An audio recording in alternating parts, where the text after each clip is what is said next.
I got to tell you, we're rolling back the decades, rolling back to the 70s and 80s, all over the place in college football today through the first week, but especially in what we thought was going to be the biggest game of the year in terms of non-conference play in the best and biggest game of week one. Maybe it's not the best game, depending on your preference of offense and defense, because they laid down nothing but defense in Charlotte tonight. The Dogs and the Tigers went at it like cats and dogs. And this is what resulted. No offensive touchdowns tonight. No offensive touchdowns, but there's your final score. Huge win for the Dogs. Georgia 10, Clemson 3. Let's talk it up right here at the Voice of College Football. So this is our Georgia-Clemson post-game show. And then directly after, once UCLA and LSU go final at the Rose Bowl with the Bruins leading by a touchdown. They just kicked a field goal. We will focus on LSU and UCLA for our LSU post game, and then have our big call-in show tonight, as we always do here at the Voice of College Football. So welcome all of you in as we talk Dogs and Tigers, and what a game. So I'll take your comments and your questions in the live chat. And we are awaiting our Georgia postgame host, who is going to be hosting this without me most of the time. But because of the enormity of this game being so huge, we needed to put this Georgia-Clemson postgame right here on the main channel. So Tyler Piles is standing by, our Georgia postgame host at the Voice of College Football. So we look forward to speaking with Tyler, who is extremely knowledgeable on the Dogs. Let's see what you guys have for us tonight. Adangbe is laughing about all those sacks, I guess. Adangbe, yeah, sack city. That's the reason I picked Georgia to win this game, even with all the injuries, even with the question marks about the wide receiver core and the defensive backfield because of injuries mostly, and the defensive backfield because of all the talent that they lost to the NFL draft and Tyreek Stevenson to Miami, that I didn't necessarily see this coming in terms of an onslaught. But when I look at that Georgia front seven, I just see waves and waves of just relentless talent. And it was on display tonight. And DJ Uyangale, he certainly saw it as well. And it was in his face. And he's going to have nightmares tonight. That is going to be draped in red and black. And is going to be real big and real fast. Georgia was impressive tonight on defense. To me, it almost seemed as though the Georgia inability to score and produce yardage had more to do with the Georgia offense than the Clemson defense. The Clemson defense was good, but that Georgia still has to just find some type of chemistry, continuity in the passing game. Like JT Daniels was rushed. He didn't have a comfortable night in the pocket. He was rushed, but still, it was just guys not open. They would make some plays. Georgia was moving the football relatively. It was a grind, but they were getting first downs, and it seemed like every drive, they typically didn't go 3 and out. They would move the ball a little bit. They'd go for 3 first downs and get 45 yards, and then they'd have to punt. It would bog down at some point. No explosive plays, just no explosive plays. And the ground game was certainly better on the Georgia side. The last stat I heard was -2 yards rushing for Clemson. Well, of course, they ran for more yards than that. It's a bad statistic. It includes sacks. But I felt as though Clemson's woes on offense had more to do with Georgia being just devastating, a wrecking crew on defense. Georgia's issues on offense had more to do with them. So both teams have offensive issues to work through going forward, but neither team is going to face that kind of defense the rest of the year in the regular season. this gives us cause for concern for Clemson possibly getting upset. They're still the best team on their schedule week in, week out in the ACC. I don't see that changing. I've not seen anything this weekend that would cause me to think otherwise at all. But on the flip side, and I will need to make sure that I got my phone on me, because you're going to have to bear with me each and every week with all these post-game shows. I got to get codes to people to make sure that they've got login access to get all of our post-game shows on the air. So right now, as we're speaking right now, if you want nothing but SEC coverage, then go to our SEC channel, and Kenneth has you covered there on our SEC review. We also have Texas A&M and Florida post-game tonight. Gig'em 247 Sports. Andrew Hattersley will have Texas A&M coverage following the big win over Kent State. They were up 27-3 the last I saw. And you've got Florida 35-7. I believe that's the final. That's the last score I saw, was Florida defeating FAU 35-7. We'll have Florida post-game with Dylan Denmark. So let me grab my phone. I just want to make sure that we are good with that. Hang on just 1 second.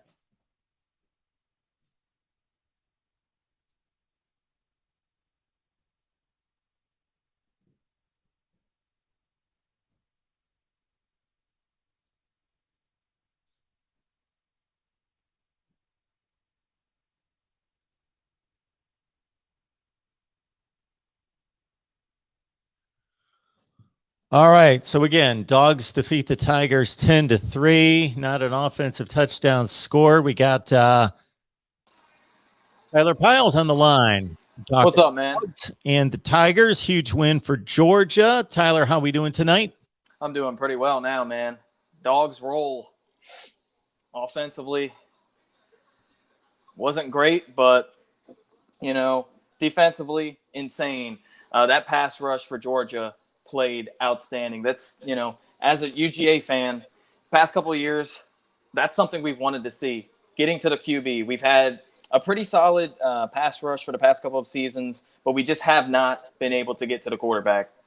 And finally, tonight, against a very inexperienced, I would say, offensive line, Georgia dominated, especially in the trenches. So I'm happy with that. Yeah, and that's the reason why I picked Georgia. When it came right down to it, I just thought that they would. I didn't expect that. I didn't expect 3 points. I didn't expect a shutout, basically, no offensive TDs. But that's why I picked Georgia. Excuse me, because I thought that they would just that their front seven would win the game. I thought that would be the difference. And of course, Smith made the one play on the ball that was a tremendous read on the pass coverage to break for the football and then outrun everyone for the one touchdown in the entire game. No offensive touchdowns on either side. That's crazy. Especially with how everyone looked at both these teams in the preseason, especially Clemson. Like, I think almost everybody had Clemson as a preseason top 10 offensive team. Yep. Georgia up there as well. I understand Georgia was without a couple wide receivers, offensive linemen, and then unfortunately Tate Rutledge, I don't know what happened in the first. I think it was literally the first snap. He gets injured. We didn't get to see him. But Georgia had some injuries on the offense. Clemson had some injuries or COVID-related issues on the defense. I thought both teams would surpass 20 points. I was very shocked at how poor the offenses looked. But the defenses were amazing, especially Georgia's, though. I got to pull up some of these stats. Man, these stats are disgusting. Well, Tyler, see, if I don't know if I can speak for you on this one, but I've been around a few years, and so I've seen different, phases of football in regards to the passing game and defense versus offense and all that. And everybody's scoring so much these days that, 20 years ago, that was fun to watch a 51-48 game. To me, I'm just speaking. Some people like to see every game 51-48, but a 51-48 game 20 years ago was fun because you didn't see many. And now I'm bored of 51-48 games, so I kind of enjoyed this a little bit.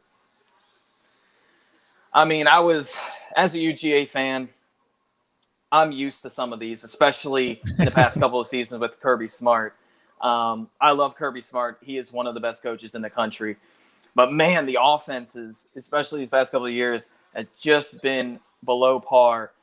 And I was expecting both offenses to look really, really good or, better than what they were.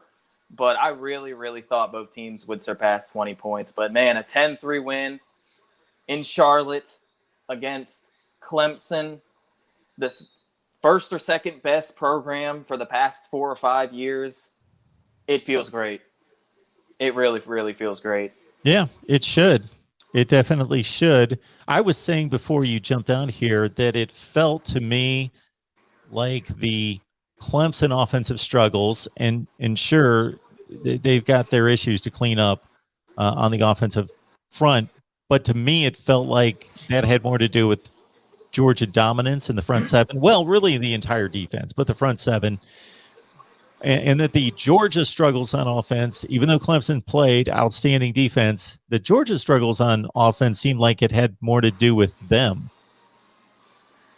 I would tend to agree. Unfortunately, you see what Ladd's, we call him Ladd, but he was the slot wide receiver. He's the third string wide receiver. Some even had him not even on the depth chart.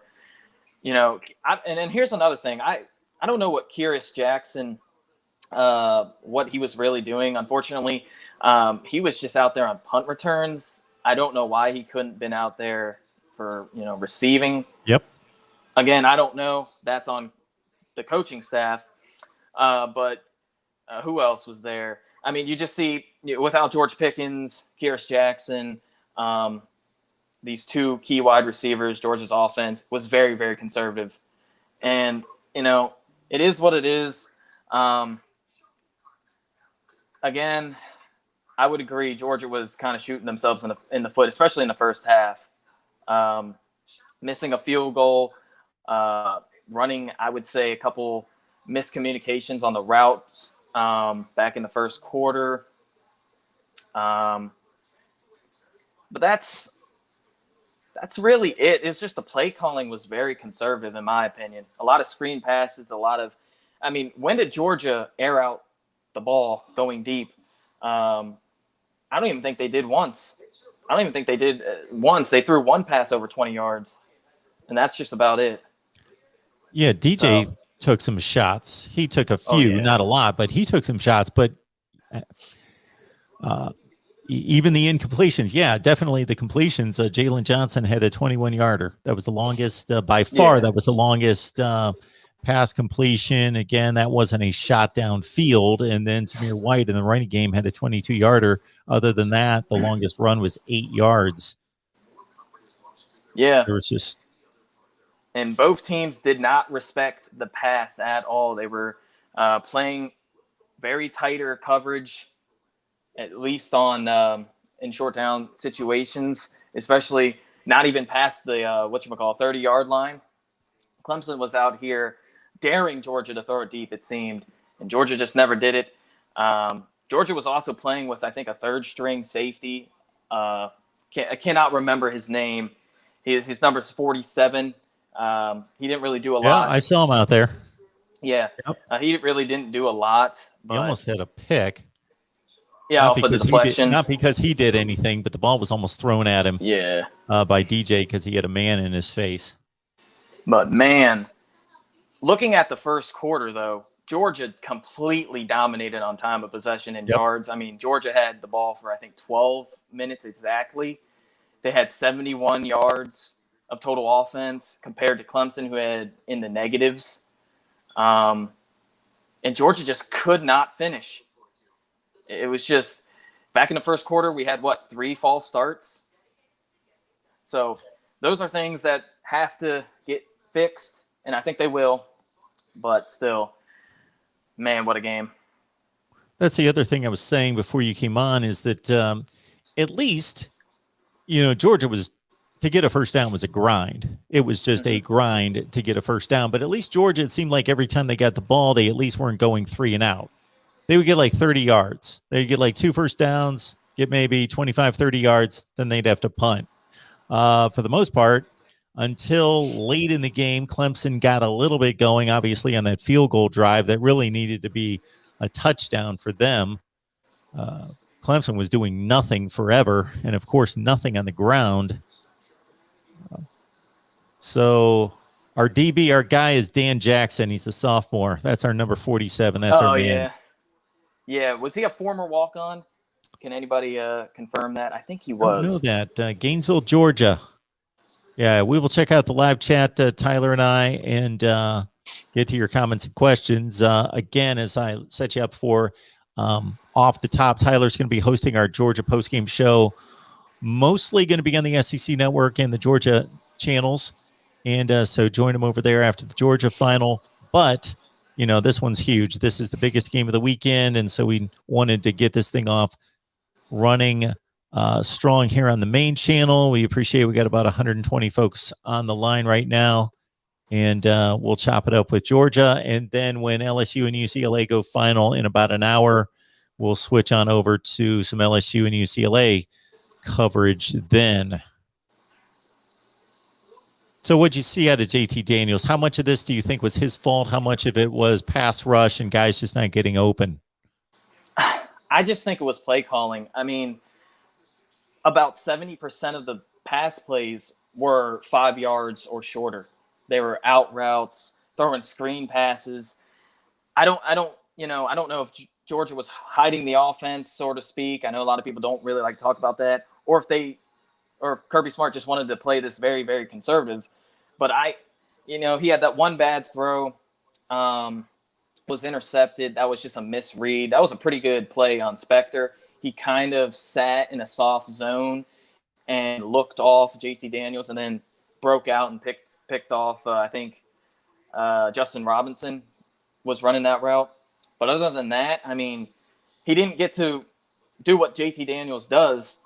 And what we've seen in the past is throw the deep ball or at least air it out to the medium passing tree, which was what I really wanted to see in this game, especially with Clemson's inexperience at defensive back other than Booth. But it is what it is. Man. It's not too often that I jump on here after a ball game and about the first 20 comments are about the interior defensive line. That it made that much of a statement to everybody, and it was that much the obvious winning factor of this game was that just collapsing the pocket. The rush from the outside certainly accounted for some of the sacks, and it wasn't just a sack total. It was pretty much every time he dropped back to pass, just hands in the face. But I was about to say, even more so than the edge rushers collapsing on him, it was that push from the middle that was just backing him up, wouldn't let him step and throw. He just, wasn't able to see anything clearly downfield. And the defensive backs, they were making plays on the ball. They were breaking up passes. Yeah, and interior. I said this in the preseason and the offseason. Jordan Davis is the best player on the field. Number 99. He controlled the game from start to finish. And even Jalen Carter, number 88, he came in when Jordan Davis wasn't inside. And he played really, really well. And throw in Devontae Wyatt, number 95.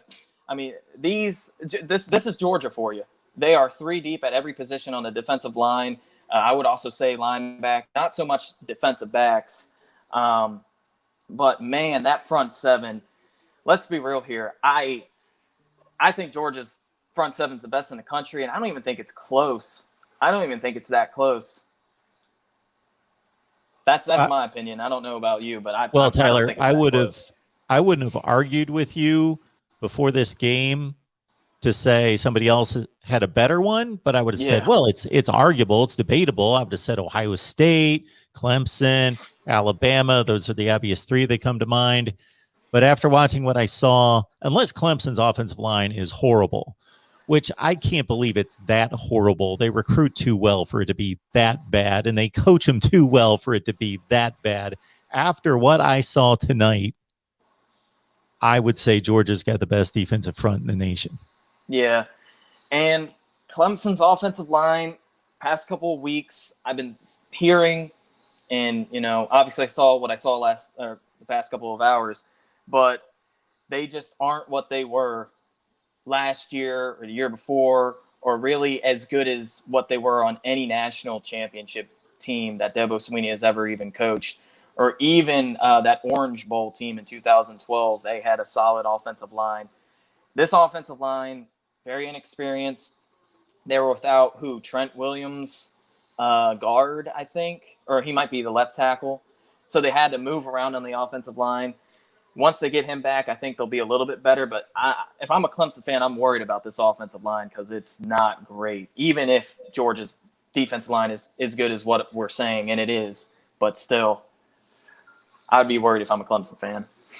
Yeah, they're obviously still going to be a huge favorite in every game in the ACC, but this even says that on a given day in the ACC, whether that's a Boston College or a North Carolina State, that's the first two teams that come to mind on their schedule, that if they're playing their A game and Clemson's playing a C, well, we've seen it the last 5 years, even teams that have gone to national championship games and won national titles for Clemson tripping up against Syracuse and Pitt and almost NC State on a missed field goal. Should have lost that game in 2016. So they can't trip up anymore, obviously. Not in that conference and not with a second loss. Obviously, no team has ever made the playoff with 2 losses. It could happen at some point, but not with their schedule.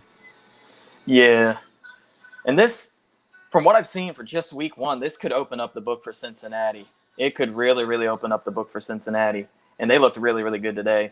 But I think Clemson does play Pitt, and Pitt has a solid defensive line, so that'll be a good test. But that's a home game. But still, when that's they play, good call. Yeah, that's a good call. They do play. They always play Georgia Tech in the other division. Mm-hmm. I do think Pitt is their other, non-division game this year on the road, right? Heinz Field. It might be. We'll see here. If it's on the road, man, that'll be a tough one. I know they play Syracuse on a Friday night again. Yeah, Syracuse looked. Syracuse played Ohio. Ohio is a mid-level MAC team. Ohio lost their legendary head coach, I think, from this past year during the offseason. Yep. Yeah. But I actually thought Ohio was going to win that game, and Syracuse came out and dominated that game on the line of scrimmage for sure. But, you said Boston College. Who else has a solid defensive line? Yeah, so basically, they're looking at Boston College, and obviously BC's they've got a top 10 or 15 quarterback in Phil Dracovic. Mm-hmm. They go to Syracuse on that Friday night, and then they go to Pitt, Heinz Field. It's not late enough in the season that you would expect weather to be a factor at that point. It's only October 23rd. Other than that, it's a pretty light deal. And you know what? Shout out to South Carolina. They always have a really solid defensive line. So, yes. But they haven't been able to compete with Clemson. But still, new head coach. We'll see what happens over there in Columbia. But still, Clemson's got a lot to work on, that offensive line, and especially running back too. I was not, even before the game, I wasn't really sold on any of their running backs, but even now it's just, man. The best they had was a 10-yard carry all game, and that was on a misdirection. Let me see who carried it. It was on a misdirection. It was Dixon had that misdirection handoff. Oh, yeah. Went for 10 yards. That was it. And then they had the 1 9-yard run late in the game by DJ. But, man, other than that, it was terrible. It was horrific. 23 carries, 2 yards rushing. 2 yards rushing. You're never going to beat any team, especially as good as Georgia, 2 yards rushing. Wow. Tyler, I don't know if you're an NFL guy, but I do like how they keep the stats when it comes to rushing and passing. So it's kind of misleading. Yeah, they couldn't run the ball. There's no doubt about that. Clemson couldn't run the ball, but they throw the sacks into the rushing yardage, and so you can't really tell. So basically, I got to think if DJ went 14 for negative 22, they ran for about 20 yards. Yeah, about I would say that it's pretty awful. 20 or 25 yards on 10 or 12 carries. Yeah. Absolutely. There was just nothing there. Will Shipley, 4 carries for 7 yards. He's one of their prized recruits. Yeah, former 5-star. Yep. He was an all-purpose back.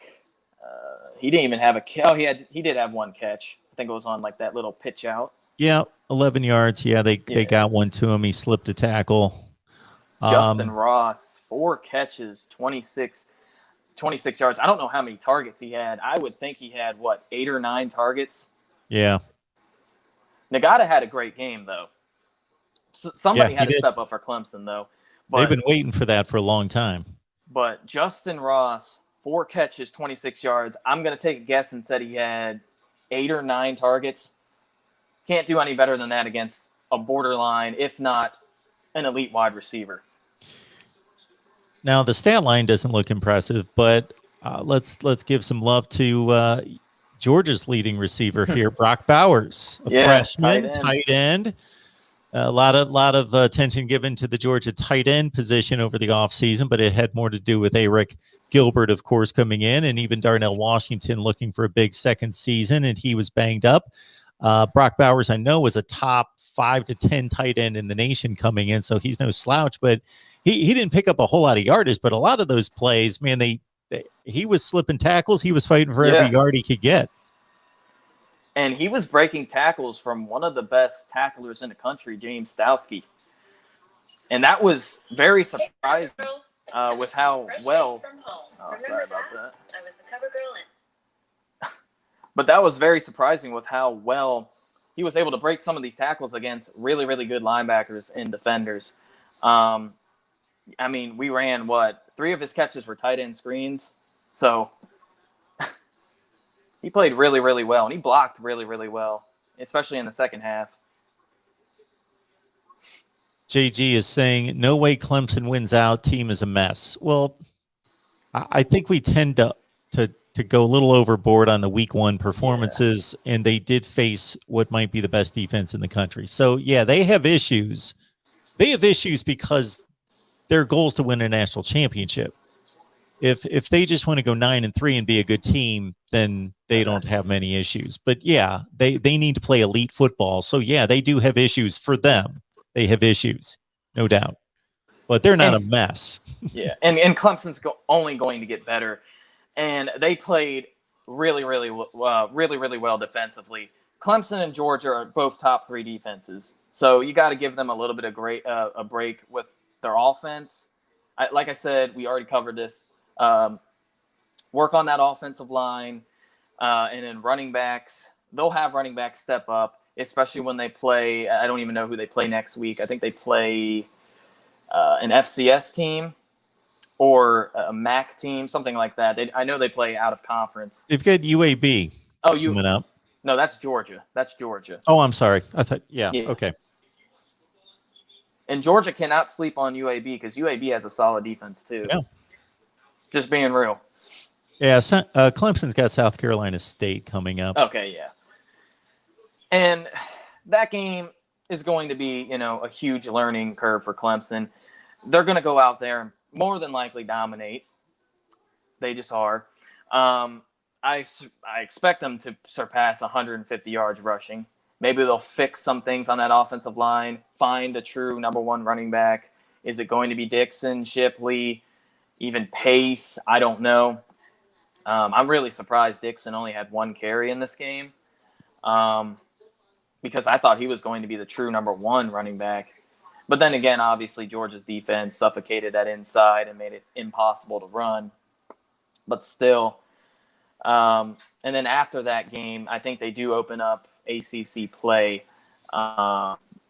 Who they usually start up with Georgia Tech. Yep, that's who they're playing. Okay, so they'll play Georgia Tech, who lost tonight. Looked absolutely terrible. They lost to Northern Iowa. Illinois. Yep. Yeah. Oh, sorry. Yeah. Northern Illinois. Northern Illinois led that game for almost the entire way. I think Georgia Tech came back, took the lead, and then on their last possession gave up a touchdown, and then they went for two and won by a point. I'm severely disappointed in Georgia Tech. But then they have that road game against NC State. That's going to be a real test for Clemson. And then they go on to ACC play. That score was actually good news for me. Not that I've got anything against Georgia Tech, but we had a conversation on here a couple of weeks ago, and somebody had challenged me that Georgia Tech was going to have some kind of great breakout season, and so we set the over/under at 5.5. I said they're not winning 6 games. I'm not going to lie. I really, really liked Georgia Tech. I thought they were going to win 6 games, but it's impossible now, honestly. They've got a rough schedule. Yeah. Especially now. They've got Notre Dame, obviously Georgia, obviously Clemson. So they got a pretty tough schedule. Yeah, got North Carolina, Miami. Virginia's not a pushover. Now Virginia Tech. I know a lot of people were not high on Virginia Tech. And then they have their cross-divisional with who? But, Yeah. Louisville, it doesn't matter. I think it's Boston College, but it doesn't matter. They're going to probably be looking at 4-8. Hey, Tyler, number one ND fan here has a pretty interesting, to already be talking scenarios for the playoff is kind of ridiculous, but that's what we do here, that we talk. Yeah. And so why not? But he brings up a good conversation pace that let's say Georgia loses a game in the regular season, but they still win the East. They go to the SEC championship game. Let's say they go 11-2 after they lose to Alabama. Clemson's going to lose this. I would think they would lose an argument against Georgia if it comes down to Georgia and Clemson. Clemson wins the ACC at 12-1, and Georgia loses the SEC, a non-champion, but 11-2. Even though they're a non-champion and they got 2 losses, I got to go tougher schedule and head-to-head. Listen, I'm not on the committee. I would have to go Georgia because of the head-to-head. Obviously, Georgia's more than likely going to be playing another 2 or 3 ranked teams. I think Kentucky will be ranked when Georgia plays them and has potential to be a solid top 25 team. And then you have Florida. I'm not high on Emory Jones. I think he played pretty bad today. But that's another discussion. They have another quarterback that should be really, really good. And then maybe Auburn's ranked. But Clemson, after Georgia, they might only play 1 ranked team. Is it going to be Boston College, NC State? Could even be Pitt. So, obviously, resume will more than likely go to Georgia, head-to-head. So, yeah, I would have to take Georgia. But I'm not the committee. Yeah, that's the direction I would go on that. No question about that. The SEC not looking good tonight. In another direction, UCLA putting it on LSU right now. Still a lot of time left in the game, but they are driving again. They're running the ball down LSU throats. 31-20 right now. So that was a game where I had a hunch it was going to go UCLA's way, but in making my predictions, I was like, no, LSU's got too much talent. They're not going to lose that game. But they're not looking good. And Dorian Thompson-Robinson's 8 of, I think, 15 for over 200 yards. That's insane. But LSU had, the issue, the hurricane, and then they had to get out of Louisiana. So this was kind of a hard road trip. And the line went from, I believe it was LSU minus 13 to all the way down to LSU minus 3.5. Yeah. In just a day or two. That's when I was like, oh boy, I would, if I was betting, I would not have bet on that game at all. But yeah. And then you had Vanderbilt lose. Mississippi State didn't look good. Missouri did not look good. A lot of teams didn't look good for being real, but just out of the SEC. So is what it is with those teams, which Georgia does play later on in the season. All right, Tyler. Just to kind of give a summary of where Georgia stands right now versus where they need to get to be the team that they want to be. Just kind of brush through the offense and the defense. Well, I would think little criticism for the defense, I would think, but obviously, a lot of it has to do with health. They need their receivers back. They could use a couple DBs back would be nice, and they would be better. But certainly the defense was devastating. But start with the passing game and just take us through kind of a summary of the team and where you think they stand after what you saw tonight. Well, offensively, we got to get back these wide receivers. I need to see Karis Jackson on the field. Hopefully, Blaylock is able to play. I think he's able to play next week or maybe the week after. Darnell Washington, that's tight end number 1, although Brock Bowers did an amazing job, in my opinion, especially in the block game. He had obviously 6 catches, 43 yards. But, again, get back George Pickens more than likely later in the year. And then with the passing offense, be less conservative. And I think Georgia will down the stretch, but I really, really, really believe Georgia was just playing way too conservative because of the losses that they had at the wide receiver. Offensive line, for the most part, played solid, if we're being real. Had a couple issues in the first half of false starts. That's going to happen. Miscommunication on that 1 sack, and then a couple other small things with that offensive line. I thought they played solid and fine, especially against one of the best defensive lines that will play all year. Defensively, cornerback number 2, that needs to step up. Amir Speed, Keely Ringo, I'm going to be real, especially in the second half, did not play up to par. Had a lot of grabbing the jerseys, didn't turn around. But, again, Speed, I know he's a senior, inexperienced. He really hasn't had big time in-game experience. And then Keely Ringo, redshirt freshman. But Jalen Kimber will be back, I believe, next week or the week after. He was expected to be cornerback number 2. And then Tyke Smith at safety, star, will be back coming. So get all these guys back. I think Georgia is going to be at least a top 14. That's my takeaway. I've always been a big fan of Lewis Cine. He can lay the wood. He comes to play, like how he plays. And you know what? Back in the fourth quarter, it was that big. I think it was 3rd and 5. Number 88 is a Galloway for the tight. Yeah, it's Galloway, the tight end for Clemson. He's coming around.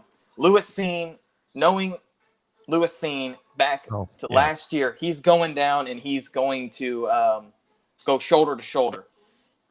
Today, against Galloway, he knocks that ball away, which was incredible to see, and that's a huge boost in his game if he can get better at coverage, and he looked pretty good so far today. Yeah, he did. It was one of those perfectly timed. It was like a 3rd and 6, little slant, boom, and perfectly timed play to get them off the field. Yeah. There was an interesting sequence where Georgia was punting. The Clemson punt returner was hit going out of bounds. The first hit seemed to be totally clean. Did get hit the second time in the paint. And then the officials ruled, number 1, they didn't even look at that, which I'm not big on. I think the game's being over officiated from a physical standpoint these days, number 1. But I did think that was a late hit. But at the same time, they said that the ball was tipped because the Georgia punter was run into. The ball was missed by a yard. Yeah. It wasn't even close to being tipped. Yeah, I don't know what happened there. I really did. When I watched that live, I'm like, oh, great, that's a late hit. And then when you watch in slow motion, that was a late hit. So that was a missed call. And then I guess they can review if the ball gets tipped, and then you can call a penalty. I've never seen that before, but obviously it happened today. So that worked out in Georgia's favor. It got Georgia, 11 yards, or Clemson 11 yards less. So that was big. But then they called that pass interference on Speed play after, which I didn't really think was PI, but it is what it is. So we got Tyler Piles right here. He's going to join us after every Georgia game. So he's going to be hosting our Georgia coverage post game, which starts with the big Now I lost who they played. UAB coming up next week. UAB, the Blazers, who pitched a shutout against Jacksonville State this week. So you guys know what the deal is. You know we got post-game coverage going all over the place, so you'll just have to check the listings as I figure out where we need to place these between the SEC, the Georgia channels, and right here on the main channel. But we're glad to have Tyler here to talk dogs with all of you. But this being the Clemson game and being the biggest game of the weekend, then we wanted to have Tyler on here to introduce him to all of you and talk up the dogs and the Tigers here after the surprising 10-3 game. I thought the defenses were going to rule, but in this day and age, I thought that meant like 24-20. But 10-3, no offensive touchdowns. I would have never guessed that. It would have never crossed my mind that nobody was going to score a touchdown in this game. Tyler, I agree. As you look at, you kind of brush through this. As you look at the schedule, it sounds like you're fairly high on Kentucky in terms of the Georgia schedule. I'm picking them to go 9-3. I actually think they're better than Florida. We'll see. Gators won tonight, big. So is it basically Florida and Kentucky, the two teams? Maybe Auburn. Again, I would say Kentucky is definitely a game in which Georgia could slip up. Maybe not. Obviously, I don't think they're going to lose. But I've said in the offseason, I think this is the game in which Georgia kind of has like a letdown. You know, it's before Florida. I get that, you know, Georgia does get a bye. But I really, really thought Kentucky is going to be really, really good this year. And after watching them today throw the football around, I was very, very impressed with that passing offense. So, yeah, I actually think Kentucky might be a little bit better than Florida. And then Auburn looked good against one of the worst FBS teams, but still, they looked really, really good. Bo Nix looked sharp. So, and you still got Missouri after Florida. So, we'll see. Those are the 4 games right now, and they're all in 5 weeks. 4 games in 5 weeks against really, really solid SEC teams. Auburn taking on the mighty Zips tonight. I saw 53-0 at one point. I don't know where that thing ended. I think it was 60-10 or 60-16 or something like that. Yeah, it was bad. We appreciate the super chats coming in. Kyle Pickett, thank you so much. You know that. Mark, quote, if, end quote, is the biggest word with the largest meaning. I don't know what I said with the word if. Yes, the term if could be a big meaning. Yes, Kyle, thank you for the contribution. Always appreciate that. And we got Byers, who's a big Ohio State fan, says Georgia and Clemson quarterbacks suck with triple exclamation marks. Same with Wisconsin and Penn State quarterbacks. I mean, they were terrible. So I watched both of those games, basically every play, and I get it. But the same thing with Sam Howell. You know what the deal is, Tyler. Like, Sam Howell took a beating after that game, and I thought he was the least issue on the field. Like, he was running for his life. Yeah. Number one, he's running for his life. Number 2, he lost 2 of the best running backs in college football, and the guys that they're replacing them with are serviceable. They're nothing close. And his receivers did not make plays on the ball like his receivers last year. Yeah. So he needs Bo Corrales to come back. He definitely needs him. But, you know, I don't think he played well, but I think he's the least of their concerns. And between these guys, Graham Mertz still has a lot of improvement to make. Yeah. Sean Clifford is not a great quarterback. I will not say that they're great quarterbacks. Georgia Clemson, though, I will take those 2 quarterbacks over Wisconsin and Penn State. And even the Wisconsin and Penn State quarterback play, a lot of it had to do with facing just really good defenses too. Yeah. And Wisconsin they had like 3 or 4 miscommunications that ended up costing them the game, which was very, very surprising. But Dotson, he needed to get the ball a lot more, in my opinion, and they gave it to him in the second half, and then they were able to win. But I wouldn't say DJ or JT suck. I mean, you got to give these defenses some type of credit, and especially with JT, the play calling was very conservative. And that's just my opinion on that. But yeah.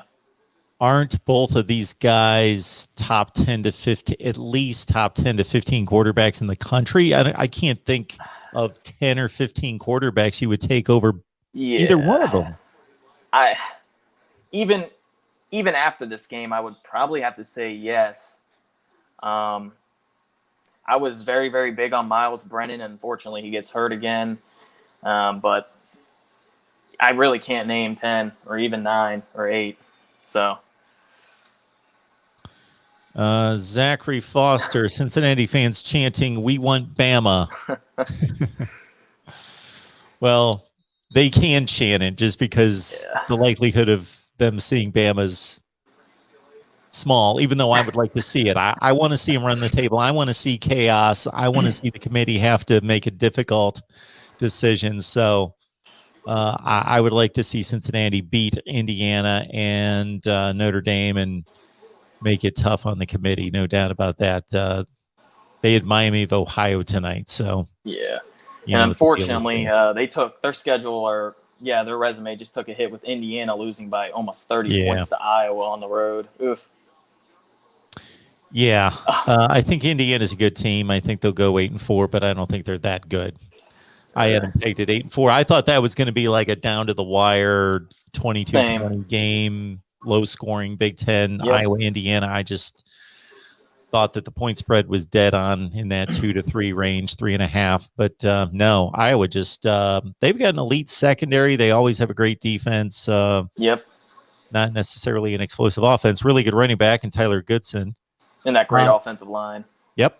Yeah, probably the best center in the country. Although on one of the touchdowns, Tyler Linderbaum was shaken up. I don't know if he's okay.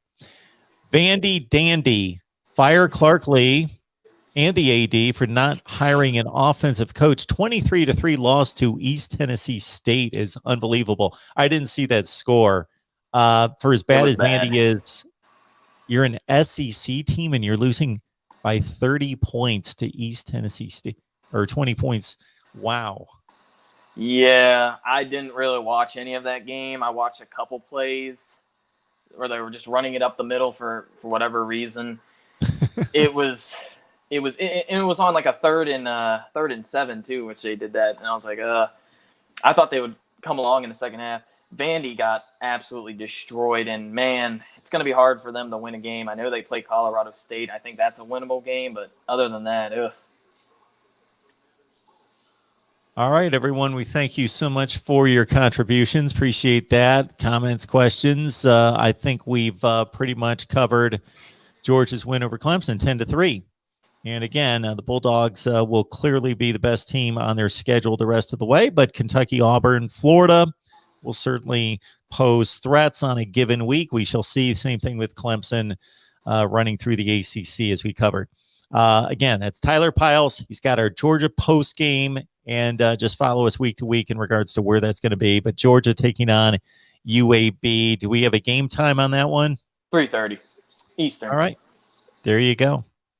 Tyler, appreciate you being here. And, thank you, man. Thanks for having me. Great season. I know you're pumped up about the win. Yes. And the one last thing I'll leave you with, and this kind of hit me when I jumped on here before the Georgia Clemson game and after all the 3:30 games, was these week 1 games are different in that they get so much attention because that's all we've talked about for like 7 months is week 1.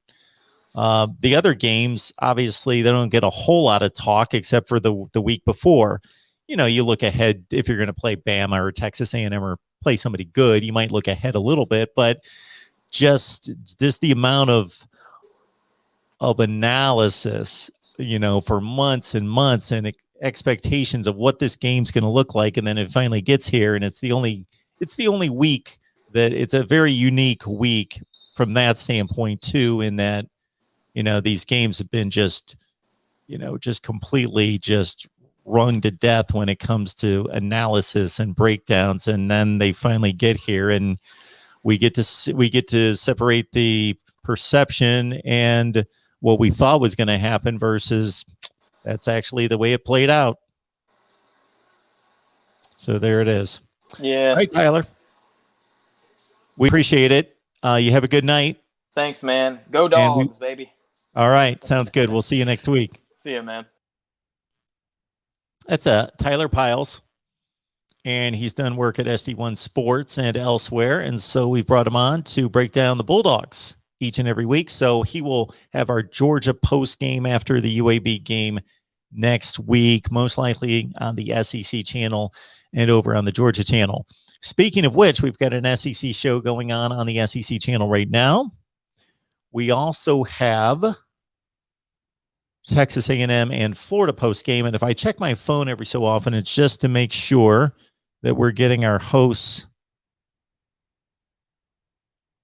on those streams in good shape, just making sure they got their codes that they need so that they can access and get on there. All right. I was thinking, well, with 4 minutes left in the game and LSU has just scored to make it 38-27, maybe we go to the phone lines. What the plan was to finish out this show, Georgia Clemson. Then we've got another stream. Sorry to keep you moving from stream to stream here, but there's a reason for it. But we've got a different stream for the LSU-UCLA post game, and then if we want to continue phone calls late night, I've got a different stream for that. So I'll set up the call system if you want me to take calls. If not, I can just talk it up here in the chat, so you guys can let me know that if you're intending to call.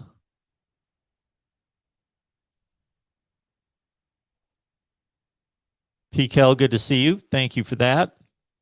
Sue's here.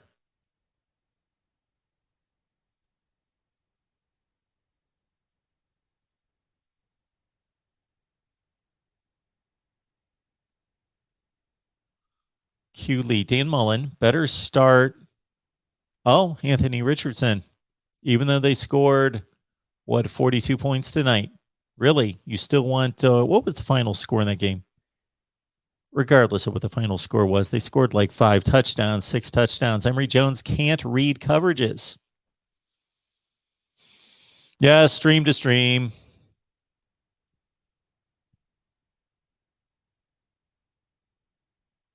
Kyle, I tried to find your second super chat, so I wish you guys could see what I see. So I got a request to take calls. We'll get that started in a second. Yes, McD. You know, I was thinking that as soon as I saw the final score. And I did watch some of that game when all those other 3:30 games went south. I was impressed with Clemson or Maryland coming back there. Bo, we are going to set aside some time to really dissect BYU's 1984 championship. That is at the forefront of everyone's mind, I'm sure. Look at that, Joseph. Clemson really missed Trevor Lawrence and Travis Etienne. They missed an offensive line, too. Don't forget that. But you're right. You are right. We're talking about 2 legendary players, which is kind of seems strange to say because they're like 22 years old, but they are legendary players. They are. And we'll see if they've got a legendary quarterback here. He didn't look like one tonight, but then again, he couldn't throw. He couldn't step and throw. He didn't have an opportunity.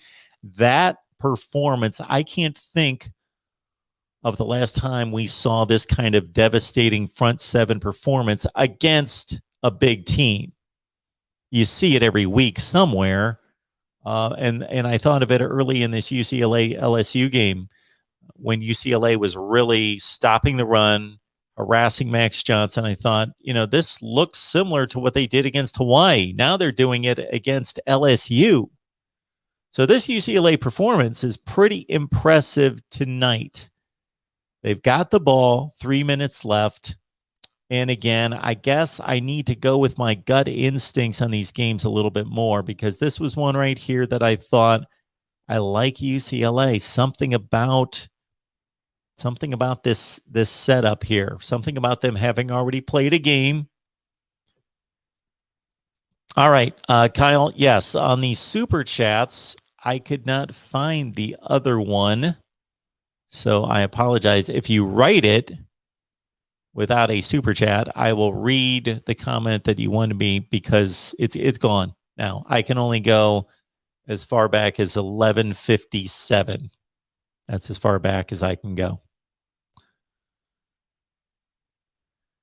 Of course, tomorrow night is Florida State Notre Dame, and we will be live after the game. Live after the game, Florida State Notre Dame, with you and with Nathan Erbach. So you talk about the voice of college football being everywhere with our channel selections. Tomorrow night, we will have Notre Dame post here and on the Notre Dame channel. We will have Florida State post on the Florida State channel. The ACC is a joke. Well, Clemson's good, but not great, as it looks right now. The ACC, anything else happen in the ACC that would really cause us to think that Duke losing to Charlotte's kind of embarrassing? Georgia Tech lost to a MAC team by quite a bit. Yeah, that's looking pretty bad. So, yeah, Georgia Tech, Duke, those performances pretty awful. I thought Syracuse might lose to OU, but they were able to pull through.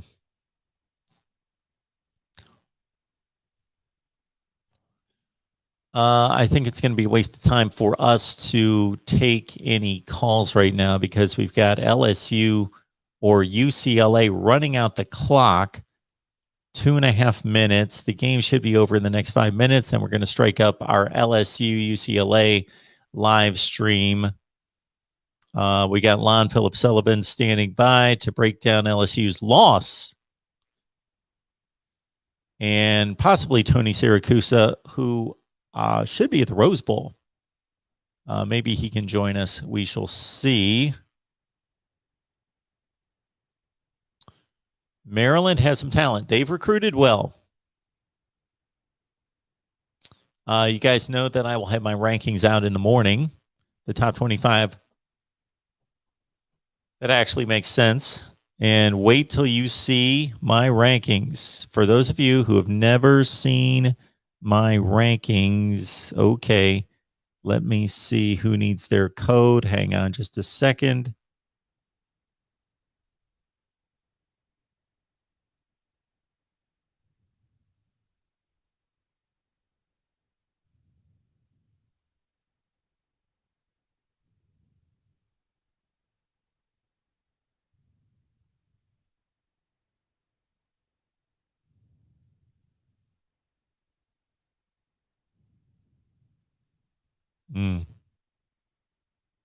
Hmm.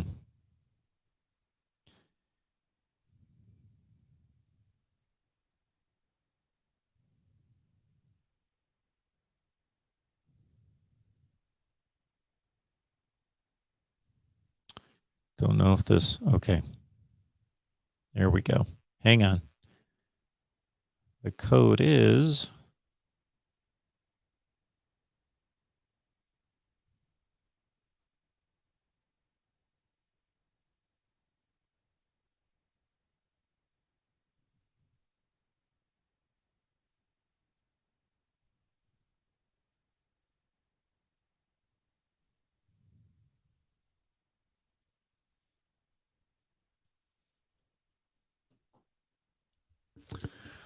all right, folks. Appreciate the contributions. Appreciate everybody being here. And again, I feel bad running all of you around. We got 190 on the line, but to make it so people can find the various post-game shows that they want, and we're going to send these off to the other channels. We're going to stop down here. I'm going to come right back. We're going to deliver LSU and UCLA post. We're going to do that next. And then we'll take calls after we knock out our LSU-UCLA post with the Bruins pulling off an impressive win. Where could they be in the top 25? And I'm talking about the top 25 that actually makes sense, not the ridiculous top 25 where it takes 4 or 5 weeks for their preseason perceptions to wear off, if they ever do. All right. It's all about the resume here. So for those of you who have not been with us during a football season, this is going to be fun. I can't wait for more people to be irritated, surprised, confused, confounded, whatever it is, by the top 25 that actually makes sense. UCLA defeating LSU. What a win for UCLA. This is their biggest win in Jim Mora. One of his teams finished in the top 10. They must have beaten USC that year and won a decent bowl game, so they finished in the top 10. That's got to be, this guy has to be the biggest win since then. All right, folks, we'll be right back. LSU, UCLA post right here. Keep it right here on the front page of the YouTube channel. We'll be right back.